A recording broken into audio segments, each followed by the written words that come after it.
말씀의 제목은 기독교는 만들어진 종교인가? 라는 제목입니다. 다소 좀 도전적인 제목인데 제가 이런 제목을 여러분에게 드리는 것은 여러분들이 아마 어렸을 때부터 신앙생활을 하면서 또 여러 고등학문을 접하면서 여러분들 마음속에 행여 두 가지의 생각이 있을까 좀 제가 두렵습니다. 첫 번째는 기독교 신앙 그냥 덮어놓고 믿는 거지 뭐. 그래서 어떤 생각과 사고를 멈추고 그냥 의심하면 사탄이 하는 거니까 무턱대고 받아들이는 것이 하나 있을 수 있고, 다른 하나는 여러분들이 이 마음속에 의심을 품고 있는데 교회에서 그런 얘기 했다가는 또 사탄이라는 소리 들을 수도 있고, 내가 사실은 목회 현장 속에서 많은 분들에게 목사님 저는 이러지도 저러지도 못하겠습니다. 내 마음속에 의심이 있는데 얘기하면 교회에서 이상한 사람으로 보고 그 다음에 정확히 답은 안 해주고 그 다음에 그걸 덮어놓고 믿자니 내 믿음이 점점 약해집니다. 제가 그런 이야기를 많이 듣고요. 저도 역시 일반적으로 그냥 한국 교육부에서 세운 공교육을 그대로 받은 사람이고 대학을 나온 사람이고 여러분들과 똑같이 여러 이 세상의 철학에 깊이 물들어 있는 교수님들의 가르침들을 받고 여기까지 왔습니다. 그래서 제가 합리적으로 과연 기독교 신앙은 옳은 것인가 라는 것에 대해서 계속해서 의심해보지 않을 수 없고, 여러분들의 의심을 대신해서, 왜냐하면 저는 주중에 여러분들보다 한가하니까 여러분들의 의심을 대신해서 그 의심을 해보고 또 합리적인 대답을 드리기를 원해요. 그래서 우리 지난주에 예수님을 많은 사람들이 기독교의 창시자라고 얘기하는데 제가 왜 아닌지에 대해서 증거하였고, 오늘은 기독교가 만들어진 종교인가 라고 하는 부분에 대한 이 세상에 수많은 도전들이 있습니다. 그래서 우리 이 부분에 대해서 여러분들이 제가 설교의 전반부에 하는 얘기가 맞는 것 같으면 그냥 일어나셔서 나가시면 돼요. 아멘하고 기독교 만들어진 종교다. 그냥 아멘하고 나가시면 돼요. 근데 그건 아닌 것 같다. 그렇다면 합리적인 이유를 찾기 원하시면 끝까지 앉아 계시면 돼요. 전반부에는 우리가 의심을 할 것이고 후반부에는 왜 아닌지에 대해서 좀 논증을 하려고 합니다. 그래서 왜 예수께서 우리의 메시아, 진정한 주님 되시는지 여러분들과 좀 나누기를 소망합니다.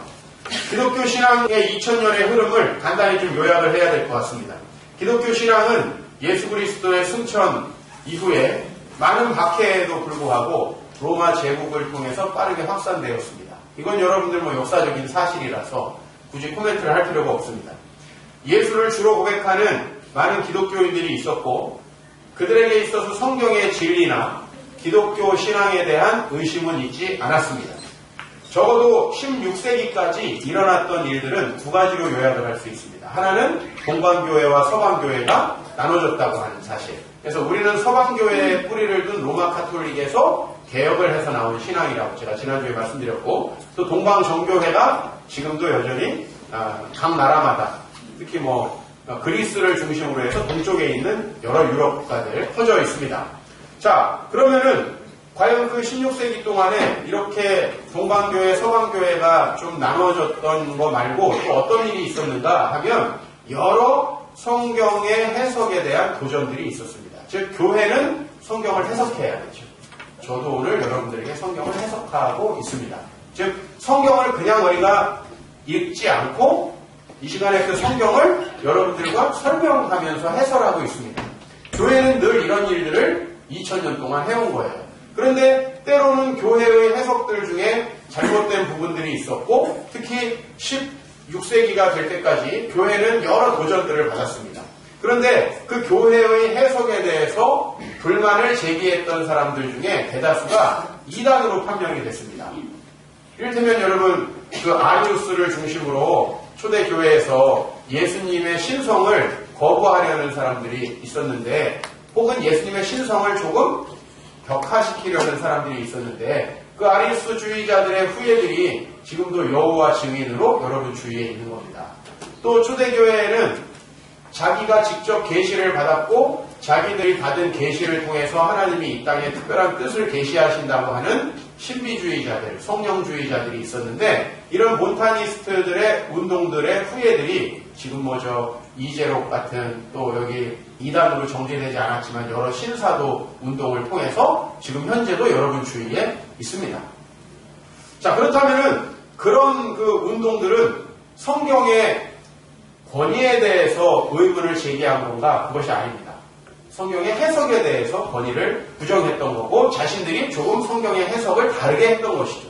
그러나 16세기가 이르르면 이제 성경 해석에 대해서 근본적으로 다른 흐름들이 생겨나기 시작합니다. 그것은 바로 데카르트 이후로 유럽에 발전하기 시작한 계몽주의 철학. 여러분, 계몽주의를 뭐냐? 이렇게 우리가 정의하려면 굉장히 다양한 정의가 필요하겠지만, 여러분, 우리 디모데 훈련 시간에 이미 제가 데카르트의 이론에 대해서 좀 소개합니다. 여러분들 이미 알고 있습니다. 뭐죠? 나는 생각한다, 코로나는 존재한다. 이거 정도는 다 알고 있잖아요. 그래서 우리가 너에게 생각이 없냐? 넌 존재하지도 않는 것이냐? 이렇게 철학적인 농담을 하기도 합니다. 사실 데카르트가 얘기한 것은 무엇이냐면 인간은 자기가 생각하고 있다라는 면에서 자기가 존재한다는 것을 증명할 수 있다는 거예요. 이 말이 더 어렵죠. 다시 말하면 이것은 중요한 변화가 있었어요. 과거에는 인간이 인식의 주체가 되어서 주변 사물을 비판하기보다는 신적인 계시를 통해서 인간이 진리를 찾아간다고 생각을 했다면, 데카르트 이후로 유럽의 사회는 자신들의 발전과 성장에 고무되어서 점점 데카르트의 이론을 발전시켜 갔다라고 볼 수 있어요. 그래서 결국에는 모든 것을 판단하는 중심의 계시가 사라지고 누가? 인간이 그 자리에 서게 된 겁니다. 그래서 나는 생각한다, 코로나는 존재한다라고 하는 건 생각하는 자신만이 유일한 판단자가 될 수 있다. 자, 그래서 이제 바뀌었어요. 신이 우리의 상황에 대해서 설명해 주는 게 아니라 내가 신도 평가하고 신을 기록한 종교도 평가하고 모든 것을 비판하고 회의하는 이런 흐름으로 바뀌었다는 거예요. 여러분들의 대학교에서 가르친 모든 교수님들은 아마 대부분 이런 철학의 끝에 거기다가 이제 포스트 모던의 그런 어떤 철학 사조에까지 깊이 연루가 되신 그런 분들에게 대부분 우리는 대학교에서 교육을 받습니다. 자, 이렇게 배워서 결국은 어떤 사회가 될 수밖에 없냐면 지금은 여러분들 의심하고 회의할 수밖에 없는 세상이 된 거예요. 예? 여러분이 기독교 신앙을 의심한다고 해서 너무 죄책감을 갖지 마십시오. 우리가 이 세상에 공교육을 받은 한은 우리가 듣고 본 정보에 대해서 우리 자신이 판단하고 의심하는 위치에 우리 서 있습니다. 그것이 옳은가 그른가 하는 판단자는 최종적으로 누굽니까? 우리입니다. 우리. 이것은 한편으로는 굉장히 좋은 면이 있어요. 왜냐하면 모든 것이 정말 그러한가라는 걸 생각해 볼 수 있기 때문이에요.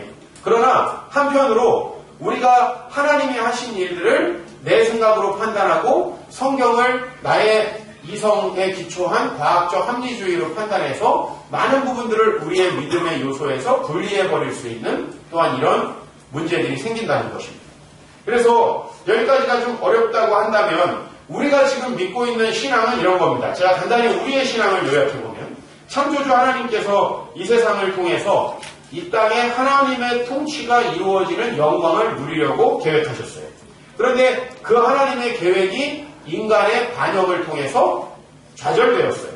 그랬을 때 온 인류는 절망적인 삶을 살게 되었어요. 그런데 이런 세상에 하나님은 여전히 하나님의 통치를 통해 영광을 누리시고 우리 불행하게 살아가는 인간들을 구원하기 위해서 이스라엘이라고 하는 민족을 택해서 메시아가 올 것이라는 것을 예고하셨다는 겁니다. 그거에 따라서 예수님은 십자가에 죽으시고 부활하셔서 이 세상에서 메시아로 확증되셨고 우리는 그분을 주로 고백하고 교회를 이루어서 이 땅에 하나님의 통치를 이루는 그러한 참된 신앙을 소유하게 됐습니다.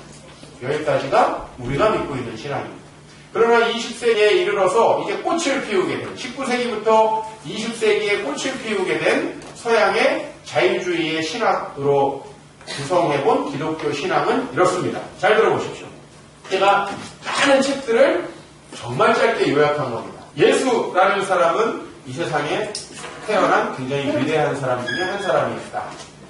예수는 인류에게 위대한 가르침을 주었고 특히 예수는 이 세상이 종말에 이르게 될 것이라는 걸 가르친 사람이었다.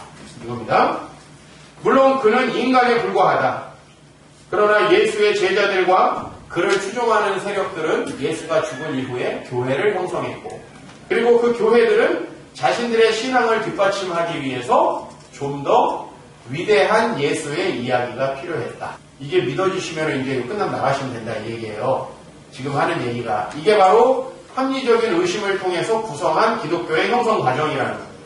왜냐면 우리가 예수님은 죽어버렸어요. 근데 그 예수님을 신으로 신뢰하기 위해서는 좀 더 위대한 예수 이야기가 필요한 거예요. 나사렛에 오셔서 한 30살쯤에 뭔가 큰 깨달음이 있어가지고 뭔가 선구자적인 가르침을 가르치다가 유대인들에 의해서 죽임을 당한 그 예수님을 믿기에는 많이 부족한 거죠, 교회가. 그래서 많은 성도들을 확보하려면 위대한 예수의 이야기가 필요했어요. 그래서 제자들은 원래는 있지 않았던 이야기들을 복음서로 구성하기 시작했다라는 겁니다. 첫 번째, 예수를 신으로 높이기 위해서는 동정녀로 탄생했다. 그가 인간의 아들이 아니라 신의 아들이라는 증거가 필요했고, 또 그분이 초자연적인 이적들을 일으켰다라고 하는 믿음이 필요하기 때문에 많은 기적 이야기들, 심지어 죽은 사람을 살린 이야기들도 만들어냈다는 것입니다.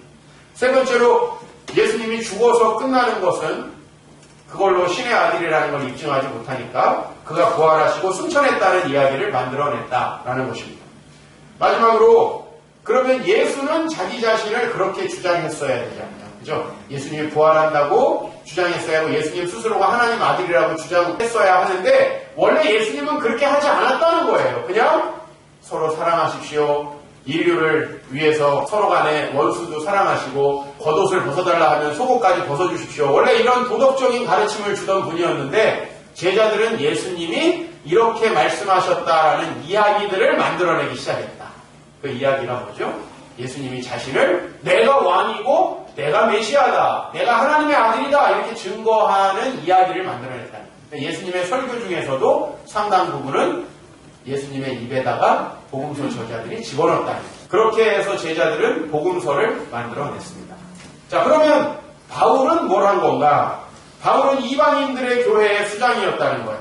그죠? 여러분이 알다시피 바울이 선교한 거에 대해서는 우리가 의심할 수가 없는 거예요. 바울은 이방인들의 교회를 많이 세웠어요. 그래서 바울은 이방인들의 사고, 즉 헬레니즘의 사고, 플라톤의 철학에 맞게 예수 이야기를 각색했어요. 플라톤 철학은 뭐죠? 이 세상은 그림자고 영적인 참된 세상은 하늘에 있다. 혹은 다른 곳에 있다. 이 세상에 우리가 보는 것들은 다 허상이고 진짜는 참된 세계는 이 물질의 세계와 다른 곳에 있다라는 것이 플라톤의 철학이죠. 이것은 약간 불교 철학하고 좀 비슷한데 어쨌든 그 헬라의 철학에 익숙하게 복음을 변화시켜야 돼요. 이 세상은 어차피 우리의 육체는 다 악한 것이고 이 세상은 다 헛된 세상이다.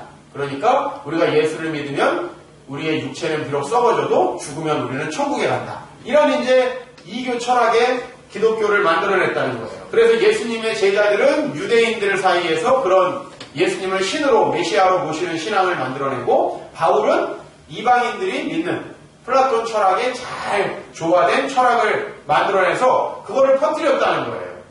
그래서 기독교는 이렇게 제자들과 사도 바울에 의해서 만들어진 두 가지 종류의 종교다. 두 가지 종류의 종교다. 그 두 가지 종교를 성경에 짬뽕 해놔가지고 지금 우리가 성경 해석하기 어렵다. 뭐 이런 얘기들이에요. 결국 이것이 20세기까지의 자유주의자들이 기독교의 발생 과정이라고 추론했던 이야기들이에요. 어떻습니까? 이 세상에 하나님이 계시지 않는다면 우리가 유물론자라면 이것은 굉장히 완벽한 설명입니다. 우리가 유물론자라면. 그죠? 얼마나 완벽해요. 나는 신이 없다면 이걸 믿을 것 같아요. 아멘 하고 싶습니다. 그러나 여러분 이것이 지금까지 제가 종합했던 이 하나님을 믿지 않으려고 하는 여러 자유주의 신학자들 혹은 이 세상의 도킨스와 같은 무신론자들 이런 사람들이 주장했던 이론들이 이건데 그럼 제가 이거를 한번 여러분들에게 반박을 해봐야 되겠죠. 여러분 몇 사람에 의해서 만들어진 종교라는 겁니다. 이 기독교는 원래는 없던 종교인데 예수에 의해서 그 후예들이 구약하고 대충 연결을 해가지고 만들어낸 신앙이라는 겁니다. 자, 이렇게 만들어진 신앙이라면 우리가 설명할 수 없는 수많은 허점들이 있습니다. 제가 지금까지 얘기했던 것에 대해서 정말 믿을만한가에 대해서 성경과 더불어 많은 검토를 했습니다. 그리고 말씀드렸죠? 여러분보다 시간이 많아가지고 미리 의심해보고 한번 그것이 그러한가 생각을 해봤어요. 첫 번째, 이것은 불가능한 이야기라는 몇 가지 증거를 좀 여러분에게 드리고 싶은데, 첫 번째는 이거예요. 만약에 예수의 몇 제자들과 바울에 의해서 만들어진 종교라면 이 만들어진 종교는 먼저 그 종교 이야기를 만든 사람들을 헌신시킬 수 없다라는 것이 제 첫 번째 논지입니다. 여러분, 내가 양치기 소년이에요. 양치기 소년은 다른 사람을 속이기 위해 그 이야기를 만들었지만 자기는 그 이야기에 속지 않습니다. 기독교를 만약에 다른 사람들을 호도하고 자기가 교회 공동체의 수장이 되기 위해서 만들었다면 그것은 자기를 순교로 이끌지는 못합니다. 여러분, 만약에 부처나 공자의 삶이나 그들의 남들보다 조금 탁월한 가르침이 없었다면 불교나 유교가 제자들에 의해서 체계화됐겠습니까? 그렇지 않았겠죠. 우리가 보통 우리의 신앙을 개혁주의라고 하는데 우리 개혁주의 신앙이 누구에 의해서 보통 시작이 됐냐면 요한 칼빈 선생에 의해서 시작됐다고 합니다. 만약에 그분이 조금 더 훌륭한 저작들과 가르침을 주지 않았다면 그 제자들이 이런 개혁주의라는 신학을 만들어내지 않았겠죠. 예수가 날조된 분이고 예수의 신앙이 그 복음서의 이야기들이 날조된 이야기라면 먼저 그 제자들이 그걸 믿을 수 없습니다. 특별히 이 기독교는 1세기를 거치면서 수많은 순교자들을 했습니다. 그들이 어떻게 스스로 만들어진 이야기에 헌신해서 순교하겠습니까? 제자들은 원래 유대교의 메시아의 프레임에 갇혀서 끝까지 예수의 죽으심과 부활의 가르침을 깨닫지 못했어요. 오늘 본문 보세요. 마가복음에 보면 제자들을 가르치시며 또 인자가 사람들의 손에 넘겨져 죽임을 당하고 죽인 지 3일 만에 살아나리라 하는 것을 말씀하셨는데 제자들은 이 말씀을 깨닫지 못하고 묻기도 두려워했다고 했어요. 어떤 사람들은 이 이야기마저도 지어낸 이야기라고 얘기합니다. 그럼 여러분, 예수님의 제자들이 지금 복음서를 쓰고 있습니다.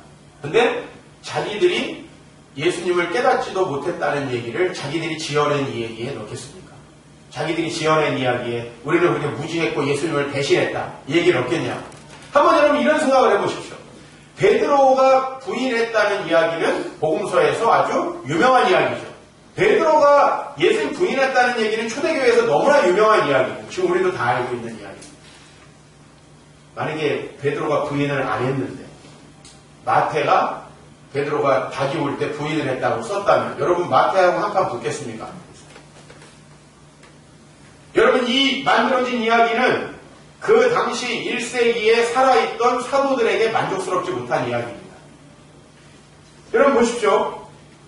베드로가 부인했던 이야기 마태복음에 분명히 26장 70절에 기록되어 있어요. 게다가 엠마오에 가는 두 제자들은 예수님이 죽은 다음에 이제 모든 게 끝났다 낙심해가지고 엠마오로 가고 있었다고 얘기합니다. 복음서는 제자들이 예수님이 메시아일 거라는 것, 특히 십자가에 죽으신 예수님이 메시아일 거라는 생각조차 하지 못했다는 거예요. 그런데 여러분, 십자가에 죽으신 그 예수님이 부활하지도 않았는데 부활한 걸로 각색을 해가지고 성경을 기록해서 그걸 위해서 자기 목숨을 내놓는다. 이거는 미쳐야 가능한 거 아닙니까?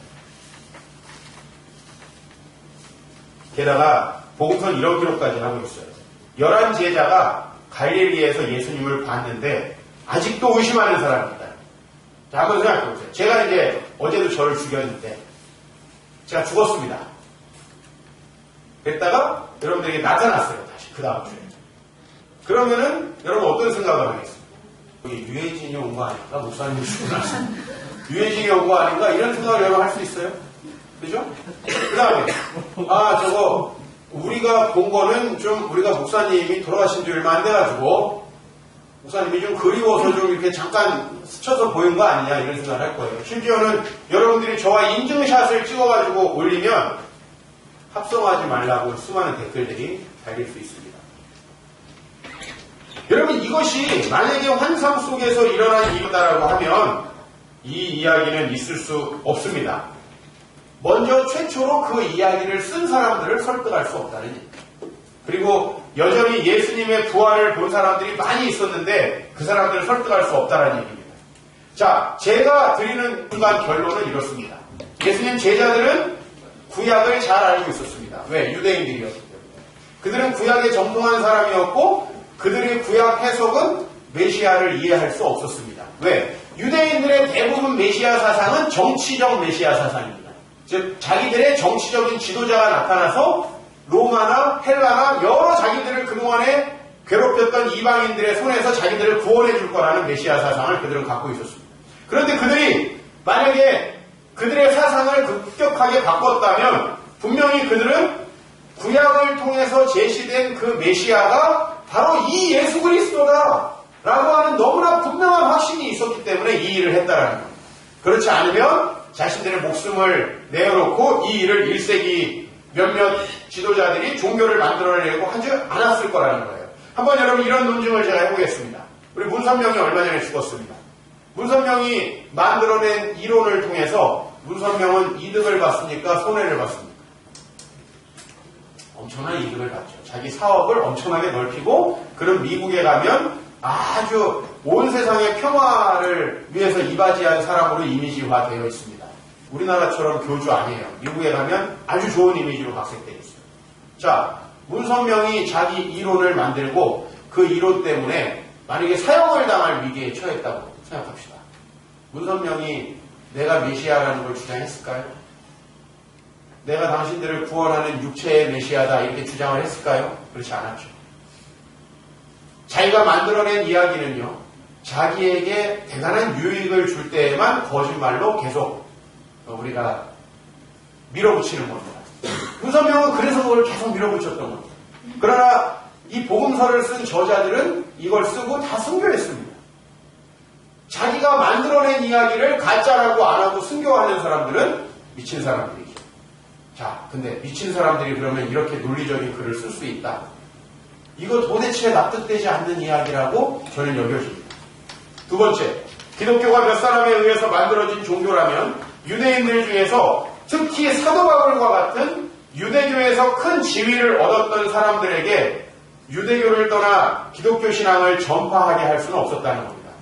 많은 사람들이 이렇게 얘기해요. 아, 예수님의 제자들 그 갈릴리에서 물고기 잡고 할지도 없던 사람들이니까 그 사람들이 종교의 지도자가 되는 걸 좋아해가지고 교회의 수장이 되기 위해서 복음서를 썼다 이거예요. 자, 좋습니다.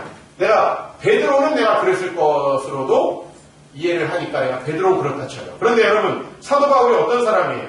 이 말씀을 한번 같이 읽읍시다. 시작. 내가 예전에 유대교에 있을 때 하나님을 너희가 들었거니와 하나님의 교회를 심히 막대하여 하고 내가 내 본독 중 여러 영과 잡아 유대교를 지나치게 내 조상의 성도에 대하여 더욱 열심히 있었다. 그렇죠. 이 사도 바울은 쉽게 말하면 유대교로 출세한 사람이에요. 유대교로 출세한 사람. 우리 이 시대에도 자기가 출세한 통로를 뒤집고 싶은 사람은 없을 겁니다. 자기가 돈으로, 자본으로 성공했는데 공산주의 하자. 이런 사람은 없어요. 자기가 학벌로 성공했는데 학벌주의 다 타파하자. 이런 사람은 없다고요. 여러분, 사도 바울이 어느 정도의 권위가 있었습니까? 성 밖으로 내치고 돌로 칠세, 증인들이 옷을 벗어 사울이라 하는 청년의 발 앞에 두다. 이 사람은 젊었을 때부터 유대교의 지도자였고 크게 부유한 사람이었고 이 사람은 유대교에서 발언권이 대단한 사람이었어요. 이 사람이 하나님의 계시가 없이 자기의 모든 걸 내어버린다. 가능합니까? 여러분 한번 생각해 보세요. 여러분에게 작은 이익들이 주어지는 자리라도 우리는 자리를 내려놓기가 어렵습니다. 여러분이 어떤 자리를 맡고 있는데 그 자리에서 한 달에 200만 원씩 월급이 나온다 쳐요. 근데 아이고 이건 법으로 잘못된 거니까 막읍시다 하고 그거를 반대운동하는 사람을 찾아볼 수가 있습니까? 우리는 우리의 작은 자리라도 내려놓기 어렵습니다. 그러나 사도 바울은 자기 인생을 쌓아놓고 엄청나게 큰 자리를 얻은 거예요. 한번 이렇게 생각해 봅시다. 저는 기독교의 목사입니다. 여러분들 같이 훌륭한 성도님들 만나가지고 참 행복하게 어린 나이부터 담임 목회자로 생활하고 있고 또 제가 여러분들의 이야기 또 여러분들을 가르치던 교재들을 가지고 많은 곳에 가서 강의를 하고 차비도 받습니다. 또 저는 많은 책을 내가지고 이 책의 인세도 받고 있는 중입니다. 근데 제가 어느 날 기독교는 가짜다라고 얘기를 한다. 이건 정말 쉽지 않은 얘기죠. 가짜라는 걸 제가 발견해도 아마 저는 감출 겁니다. 왜요? 제가 이미 기독교 사회에서 가지고 있는 포지션과 위치, 제가 지금까지 40몇 년 동안 해오면서 여기서 누리고 있는 것들이 있습니다. 이걸 여러분 포기한다는 것은 뭔가 진짜가 있어야죠. 여러분, 스님이 지금까지 머리 깎고 살다가 어느 날 예수를 믿는다고 하면 진짜 자기 걸 다 부정할 만한 뭔가 있었던 거 아니에요? 그렇죠? 그래서 첫 번째 가정은 이럴 수 있어요. 절에서 쫓겨난 거죠. 그래서 절에서 더 이상 자기가 이득을 볼 게 없어진 거예요. 그래서 그 김에 배신한 거예요. 보통 우리 조직에서 배신당한 사람이 이제 반대의 이론들을 펼치고 내부 고발자가 되는 것처럼 이렇게 될 가능성이 하나 있고요. 아니면 진짜 중요한 걸 발견했을 가능성이 있죠. 사도 바울은 뭐라고 이야기합니까? 사도 바울은 유대인들에게 40에 하나가 만매를 5번이나 맞고 3번 태장으로 맞고 1번 돌로도 맞고 파손하고 일주일을 깊은 바다에서 지내기도 했고 여러 번 여행하면서 강의 위험, 강도의 위험, 동족의 위험, 이방인의 위험, 신의 위험, 광야의 위험, 바다의 거짓 형제 중에 위험을 당하고 수고하고 애쓰고 여러 번 자지 못하고 줄이고 목마르고 여러 번 굶고 춥고 헐벗었다. 여러분 이거 다 당하신 분 있어요? 왜 사도 바울은 이렇게 동족들에게도 배신자라는 소리를 들으면서 또 동족들에게만 들어요? 복음 전하려는 헬라인들에게도 엄청난 박해를 받으면서 이걸 했겠느냐 이 말이에요. 두 가지 가능성밖에 없어요. 하나는 진짜 오늘 사도행전 26장에서 그가 간증하듯이 그가 정말 주님을 만났던지 부활하신 주님을, 다른 하나는 미쳤던지. 근데 우리는 정말 의심스러운 사람들, 정말 성경을 엄청 의심하는 사람들도 로마서를 바울이 썼을 거라는 걸 의심하는 사람은 없습니다. 성경을 진짜 의심하는 사람. 여러분 그거 어떻게 그런 책을 쓸 수가 있습니까? 그는 분명히 하나님의 계시를 받았다라고밖에 얘기할 수 없어요. 고린도전서 15장 말씀 같이 읽어봅니다. 내가 받은 것을 먼저 너희에게 전하였더니 이는 성경대로 그리스도께서 우리 죄를 위하여 죽으셨다라고 얘기합니다. 성경대로 그리스도께서 우리 죄를 위하여 죽으신 것을 사도 바울은 어떻게 알았을까요? 그 위에 이렇게 얘기해요. 내가 받았다. 내가 누군가로부터 받았다. 만약에 하나님께서 이걸 계시해 주시지 않았다면 사도 바울은 이렇게 헷가닥했을 리가 없다는 거죠. 여러분 생각해 보세요. 사도 바울은 어느 정도로 열심히 했냐면 사람도 죽였어요. 사실 이렇게 비유하면 안 되지만 어제 IS를 통해서 그젯밤이죠. 파리에 엄청난 테러가 일어났습니다. 사도 바울은 그런 근본주의자였어요. 사람을 죽였다고요, 실제로. 사도 바울이 자신을 죄인이라고 할 때 그 말은 이렇게 그냥 아유 죄인이겠지 이런 말이 아니에요. 진짜 사람을 죽이고 박해하고 그것이 하나님 나라를 이루는 것이라고 확신했습니다. 오늘 본문에 이런 말씀이 있어요. 9절과 10절을 여러분 성경을 통해 보세요. 나도 나사렛 예수의 이름을 대적하여 많은 이름을 행하여야 될 줄 스스로 생각했다고 했어요. 예수를 대적해서 일하는 것이 내 조상들이 하나님께 받은 신앙을 유지하는 것이다. 이렇게 봤기 때문에 10절 예루살렘에서 이런 일을 행하여 대제사장들에게 권한을 받아서 많은 성도를 가두며 죽일 때 찬성 투표를 했어요. 바로 이게 누구예요? 스데반이에요. 그 다음에 11절 또 모든 회당에서 여러 번 형벌하여 강제로 모독하는 말을 하게 하고 그들에 대하여 심히 격분하여 어디까지 갔어요? 외국 성회까지. 이거보다 더 열심히 한 사람 있었을까요? 아니 그냥 아유 뭐 유대교가 맞겠지 이랬던 게 아닙니다. 그 신앙에 대한 확신을 가지고 수많은 사람들 죽였던 사람이에요. 그럼 여러분 내가 그렇게 했는데 바꾸기가 쉽습니까? 제가 좀 어떤 사람을 모독하는 말이 될지 모르지만 박근혜 대통령이 우리 아버지가 많은 사람 빨갱이로 죽였다 이 얘기 하기 쉽습니까? 그거 쉽지 않죠. 아무리 그것이 맞는 얘기라도 그런 얘기를 하기는 어렵습니다. 사도 바울이요 예수를 전하긴 정말 어려웠다는 거예요. 왜? 자기는 일평생 유대교 율법을 연구하고 거기에 최고의 권위자의 위치에 있었고 이미 유대교를 신봉하라고 많은 유대인들 중에서 예수 믿는 사람을 죽였거든요. 그랬던 사도 바울이 기독교 예수를 신봉하려고 성경을 날조해냈다. 여러분 그런 이야기를 생각하는 사람들이 얼마나 논리적으로 허점이 많고 그들이 생각한다는 합리성은 도대체 뭔지에 대해서 의심됩니다. 게다가 사도 바울이 전한 복음은 이거예요. 예수님이 하나님의 아들, 즉 신의 아들이라는 거예요. 근데 여러분 이 똑같은 사상을 당시에 누가 전파했습니까? 1세기에? 로마의 황제가 전파했습니다. 내가 신의 아들이라. 맞습니까? 그건 여러분 역사책에 다 나오니까 이건 도대체 부인할 수 없는 사실이에요. 로마 황제들은 자기가 신의 아들이라는 전파했어요. 자, 그러면 누가 더 권력이 있습니까? 로마의 황제는 권력이 있습니다. 그 권력으로 수많은 돈으로 그것을 이야기할 수 있어요. 그러나 사도 바울이 전한 것은요. 정말 같은 동족에게도 손가락질 받는 아주 소수의 그리스도인. 1세기의 그리스도인들이 자기의 신앙을 표현할 수 없었기 때문에 그렸던 문양이 뭐죠? 물고기예요. 물고기. 네? 물고기의 문양. 왜? 자기들을 기독교인으로 드러내면 죽으니까. 그리고 베드로전서 1장에 나오는 갑바도기아에 있는 성도들, 갑바도기아, 여러분 혹시 성지순례 가시면 갑바도기아라는 곳을 가게 되잖아요. 거기 가면 지하에서 동굴을 만들어서 살았던 수많은 그리스도인들. 왜? 갑바도기아는 당시에 로마 군인들이 오기에는 너무 멀고 황량한 곳이었기 때문에 그곳까지 가가지고 피해서 살던 수많은 그리스도인들이 있어요. 왜 굳이 그들이 만들어진 이야기에 스스로 충성하면서 그렇게까지 했겠습니까? 여러분 요즘에 과학적 합리주의를 통해서 그리스도의 이 신앙을 부인하려고 하는 사람이 많은데 정말 안타까운 일입니다. 그렇게 부인될 수 없어요. 거기에 논리적으로 너무 많은 허점이 있어요. 돈과 권력을 가지고 수많은 동상들을 세우고 로마 사람들을 설득했던 로마 황제가 신의 아들이라는 신앙은 사라졌죠. 지금 그렇게 믿습니까? 네로부터 시작해서 네로의 선생이 누구였다고요? 당시의 관용론의 저자, 관용화라는 관용론의 저자 세네카였다고. 사람을 300명을 하룻밤에 태워 죽이고 수많은 짓더라고. 어머니도 죽이고.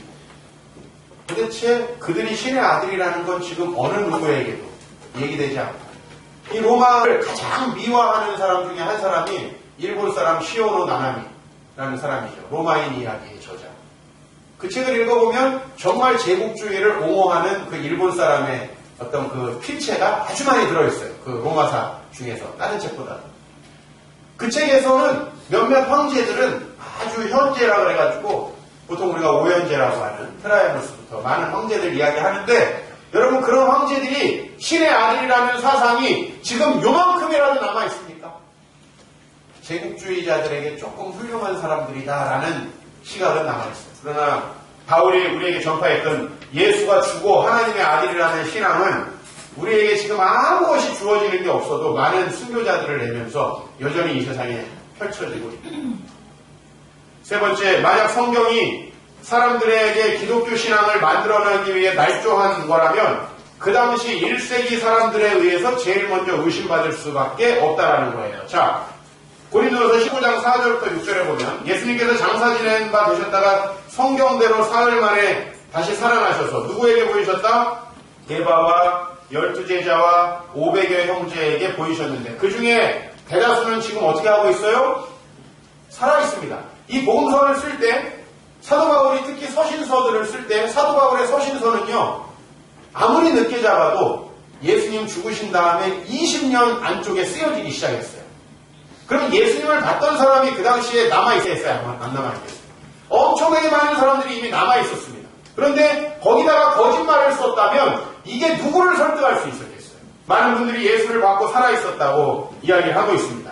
제가 여러분에게 말씀드리는 건 이겁니다. 만약에 예수님이 하나님의 아들이라는 것, 그가 동정녀에 탄생했고 이적들을 일으켰고 부활했고 승천했다는 사실은 언제 의심되기 시작했냐면 데카르트 이후 17세기, 18세기 그리고 19세기에 그 의심이 꽃을 피웠습니다.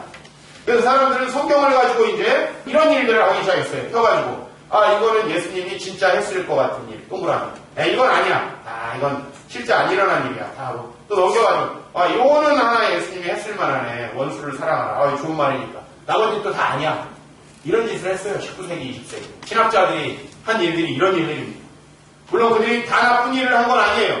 그러나 그들은 이렇게 성경을 의심했는데 정작 성경이 그렇게 의심스러운 거였다면 1세기 예수님의 부활을 본 사람들이 살아있을 때 이미 부정됐을 거라는 거죠. 본 사람이 없는데 게바도 받고 12제자도 받고 500여 형제들이 봤대요. 누가 봤냐라고 따졌겠죠. 당장에. 여러분 우리는 여기에 대해서 불트만이라는 학자는 이런 대답을 제시합니다. 당시 1세기는 신화적 세계관이 있었기 때문에 그렇게 예수를 신성시하는 이야기들이 통용됐을 것이다. 여러분 한번 1세기 이전의 사람들의 글을 읽어보세요. 그 사람들이 그렇게 멍청하고 아무 이야기나 받아들이는 그런 사람들 아닙니다. 저는 깜짝 놀랐어요. 로마 사람들의 역사를 읽어보면요. 제가 이거 언젠가도 한번 얘기했지만 지금 박근혜 대통령이 새겨들어야 될 이야기도 굉장히 많아요. 그 정도로 이 사람들이 똑똑한 사람들이에요. 즉 저는 2000년 전에도 지성적인 면에서 그들은 우리에게 절대 뒤지지 않았다는 얘기를 여러분께 드립니다. 저출산 문제 대책 이거 오타비아누스가 했던 거예요. 지금 박근혜 대통령이 이번에 이제 몇 조?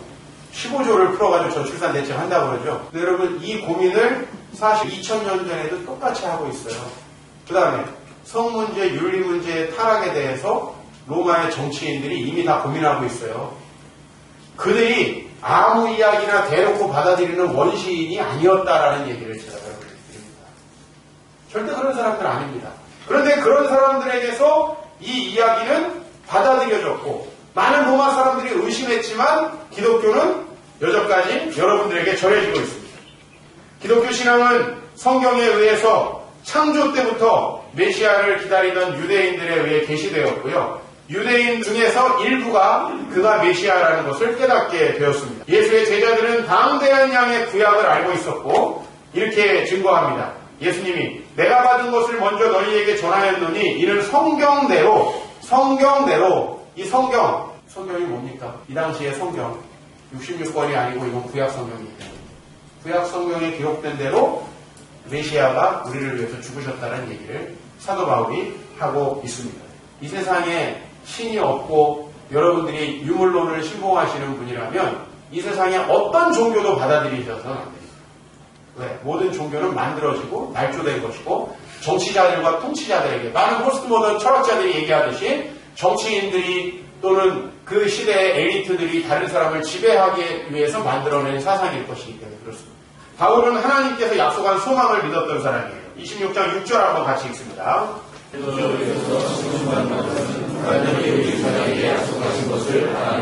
지금 사도 바울이요 많은 유대인들 특히 아그리빠 왕 앞에서 자기를 변론하고 있어요. 나는 억울하다는 얘기를 쉽게 말하면 하고 있는 거예요. 왜? 지금 바울이 바랬던 것은 뭐예요? 지금 여 앞에 유대인들이 있어요. 그리고 내가 유대인 바울이에요. 생각을 해보세요. 여러분 내가 바라던 것도 당신들과 같이 우리 조상들이 구약을 통해서 바랬던 겁니다. 이 얘기를 하는 거예요. 구약을 통해서 바랬던 바로 그겁니다. 다른 게 아니에요. 나도 여러분들처럼 나사렛 예수가 우리 유대인들의 소망을 꺾고 구약 성경을 부인한다고 생각했기 때문에 그의 이름을 대적하여 많은 일을 행하여야 될 것이라고 스스로 생각했습니다.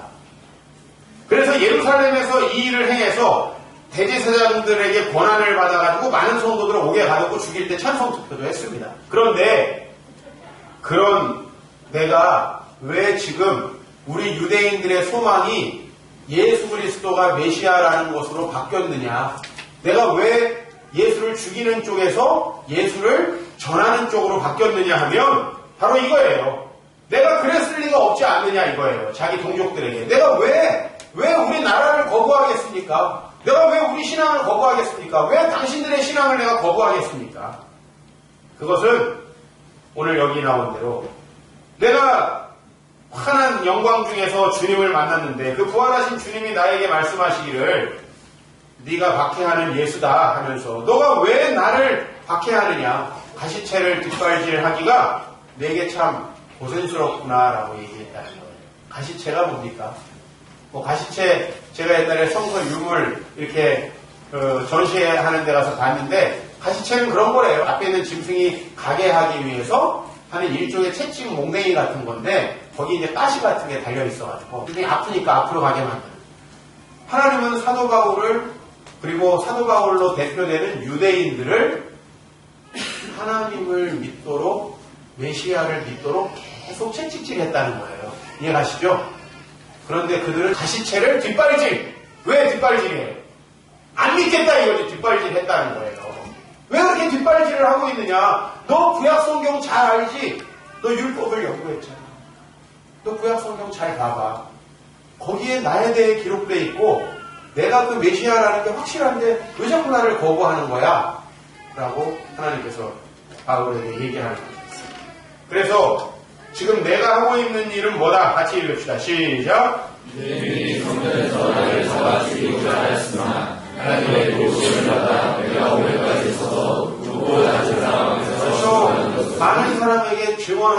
이것이 뭐다? 선지자들과 모세가 반드시 되리라고 말한 그걸 전하고 있다. 자, 여기 보세요. 선지자와 모세는 제가 지난주에도 말씀드렸지만 구약을 이야기하는 겁니다. 선지자와 모세가 이렇게 될 것이라고 하는 것을 나는 당신들에게 전하고 있어. 근데 왜 당신들은 나를 붙잡아 놓고 신문을 하는 거야? 지금 이런 얘기를 하는 거예요. 무슨 얘기냐면 바로 구약이 증거하는 그 메시아가 우리의 진정한 주님이라는 것입니다. 초기 기독교인, 여러분 지금 우리가 기독교 믿는 건 쉬워요. 한번 이런 생각을 해봅시다. 제가 훈련이라는 책을 내고 저를 모르는 독자들에게 몇몇 사람이 이런 코멘트를 받았어요.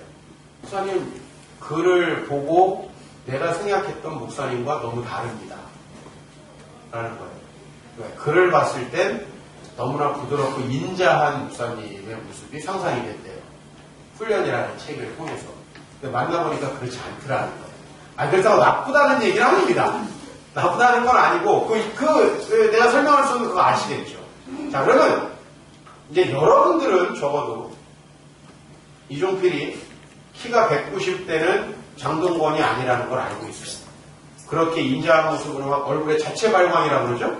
자체 발광이 되면서 설교하는 그런 설교자가 아니라는 걸 알고 있어요. 180에 유해진 같이 생긴 사람이라는 걸 여러분은 알고 계시죠? 근데, 나중에 우리가 다 죽었어요. 우리가 다 죽고 제 책만 남아있어요. 근데 그때 서초동에서 사역하던 이종필 목사라는 분이 있네. 그래서 어떤 사람은 책을 읽었는데 책에서 막 너무 인자한 그런 어떤 모습이 상상이 돼요. 그래서 그 사람이 이제 또 근데 마침 화가야. 그래가지고 저의 초상을 그렸어요. 근데 190에 장동건처럼 그렸어요. 그 다음에 그 후대 사람들은 저를 그렇게 믿었더라.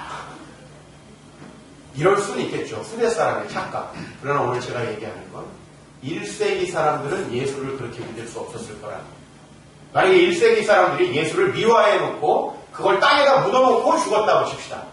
이걸 한 몇백 년 후에 파가지고 예수님이 진짜 동정녀 탄생했어? 예수님이 진짜 부활하셨어? 와, 이런 일이 있었구나 하면서 예수님을 상상하는 건 가능하겠지만 예수님을 살로 육체로 본 사람들이 어떻게 예수에 대해서 이런 말도 안 되는 이야기를 날조해가지고 믿겠냐 이 말입니다.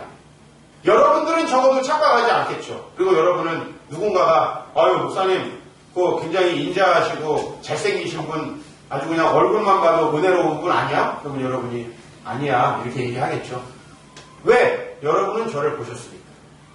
이 신앙은 만약에 사도 바울이 정말 부활하신 예수님을 만났고 제자들이 정말 보았던 그 예수가 부활하셔서 구약과 완전히 들어맞는 우리의 메시아가 아니었다면 지금 우리에게 절대 전해질 수 없습니다. 예수님은요, 메시아가 아니었다면 허경영보다 더 황당한 사람입니다.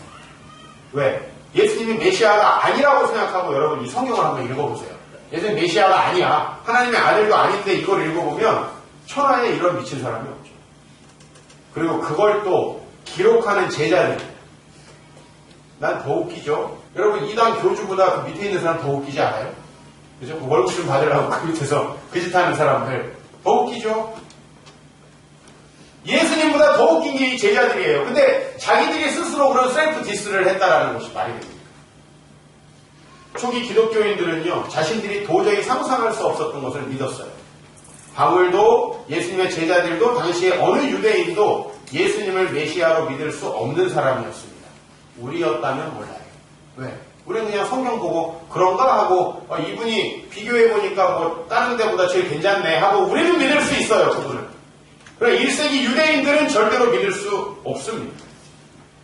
그리고 1세기 유대인들이 로마 제국에서 평화를 가져다 줄 거라고 하는 그 황제신앙을 믿지 않고 또한 헬라의 스토아 철학이 자신들의 인생에 진정한 답을 줄 거라고 믿지 않고 구약에 약속된 메시아가 자신들의 지도자로 와서 민족을 해방할 거라는 신앙을 갖지 않고 즉 세 가지예요. 유대교의 메시아 신앙, 그 다음에 헬라의 철학, 그 다음에 로마의 정치를 믿지 않고 근본적으로 죽음을 각오하고 메시아가 나의 주님이고 그분이 나를 구원하신다라는 신앙을 갖게 되었다.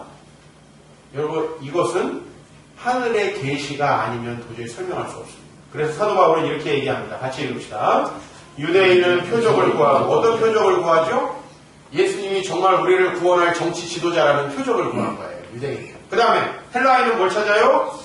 헬라인은 지혜를 찾아요. 왜? 헬라인들은 철학.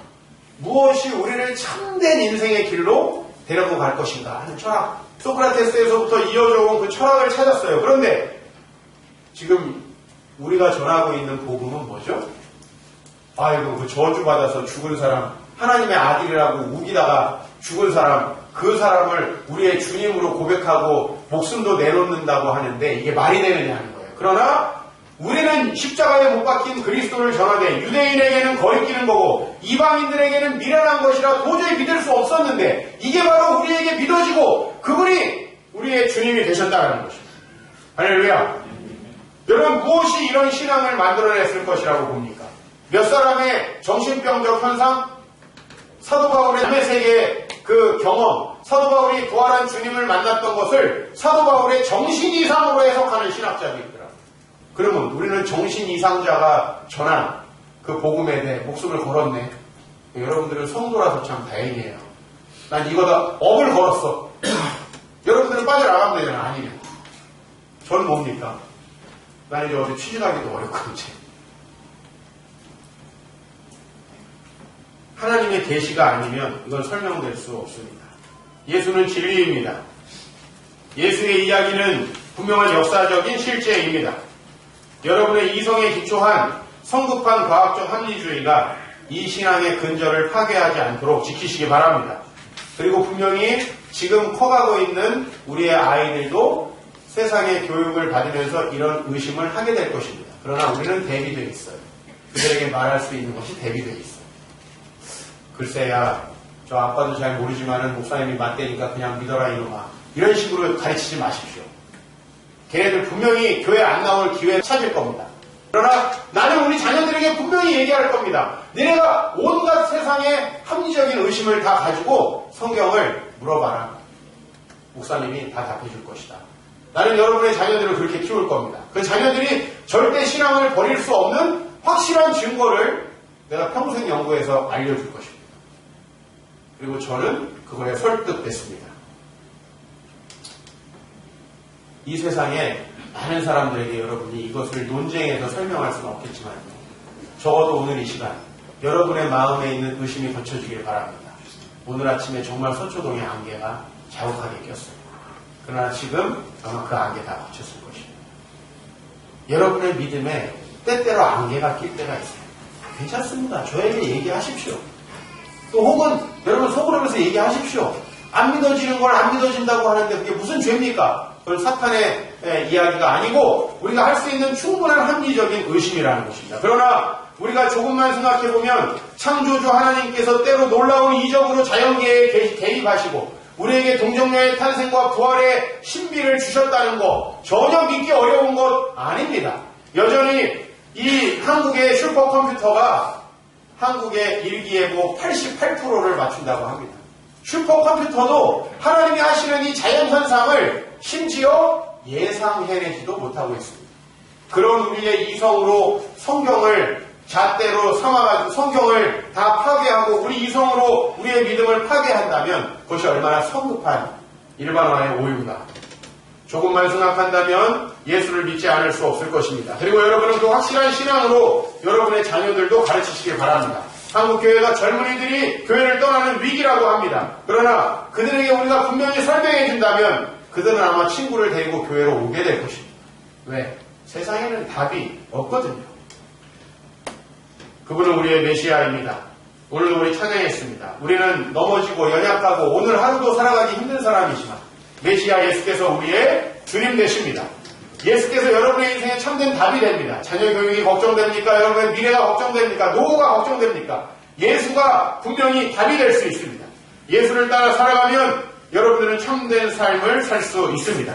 예수님은 우리의 삶의 목적과 방향을 정해줘요. 저는 가끔 예수가 없었다면 내가 어떻게 살고 있을까? 그 생각을 해보면 끔찍합니다. 내가 도대체 어떻게 살고 있었을까? 여러분들도 크게 다르지 않을 거라 생각합니다. 여러분들도 저처럼 고등교육을 받으시고 이 세상에서 사회의 일원으로 살아가고 계시지 않습니까? 저는 여러분의 지성을 믿습니다. 그리고 오늘 여러분의 지성에 호소합니다. 예수를 따를 때에만이 우리는 진정한 삶을 살아갈 수 있습니다. 그분만이 우리의 진정한 소망 되십니다. 2000년 전에 우리를 위해서 오신 예수님을 진정으로 주님으로 맞아들이고 그분의 삶의 모범을 따라 살아가시는 여러분 되시길 축복합니다.